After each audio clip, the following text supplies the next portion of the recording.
l'actu sur Avignon avec Frédéric Plat.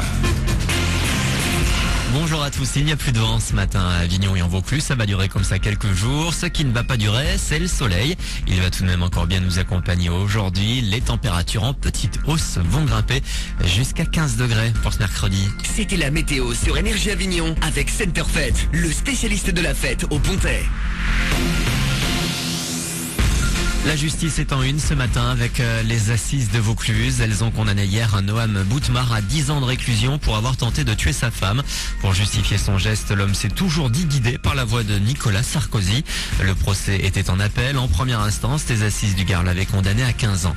Le géant du papier à clope va devoir payer. Les prud'hommes d'Orange ont condamné hier Schweizer Mauduit à tenir ses engagements financiers envers les derniers salariés des papeteries de Malaucène. 12 délégués du personnel ou élus du comité d'entreprise.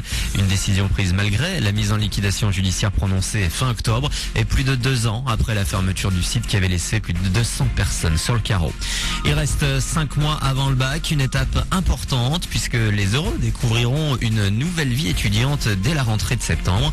Certains d'entre eux choisiront l'université d'Avignon pour poursuivre leur scolarité. Mais quels en sont les avantages? La réponse avec des étudiants de la Cité des Papes au micro de Christopher Lebranchu. Dans les cours magistraux, on n'est pas nombreux. C'est-à-dire que ça évite qu'on soit 900, qu'on est obligé à se battre pour récupérer des polycopies. On peut discuter avec l'enseignant à la fin de l'heure. C'est vraiment une qualité enseignement, c'est-à-dire qu'il y a une proximité. J'avais le choix entre Avignon et Aix-en-Provence. Et les taux de réussite, d'insertion et les activités annexes qu'ils proposent au sein de cette université ont beaucoup pesé. Ici, c'est un petit peu moins cher.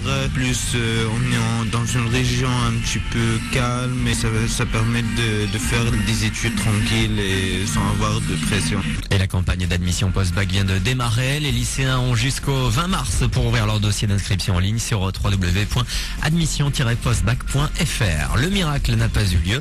Les experts n'ont pas réussi l'exploit de se qualifier pour les demi-finales de l'Euro de hand hier. Défaite 29-22 face à la Croatie. Synonyme d'élimination pour l'équipe de France. Dernier match pour l'honneur cet après-midi face à l'Islande à 16h10. Et c'est déjà une belle récompense. Un film français muet en noir et blanc nominé 10 fois aux Oscars. Il fallait être fou pour oser l'imaginer. L'équipe de The Artist l'a fait. Jean Dujardin, Bérénice Bejo et le réalisateur Michel Hazanavicius se concourent dans 10 catégories du jamais vu pour une production Frenchy. Verdict le 26 février à Hollywood. Voilà pour vos infos. C'est Manu dans le 6-9. Bon réveil.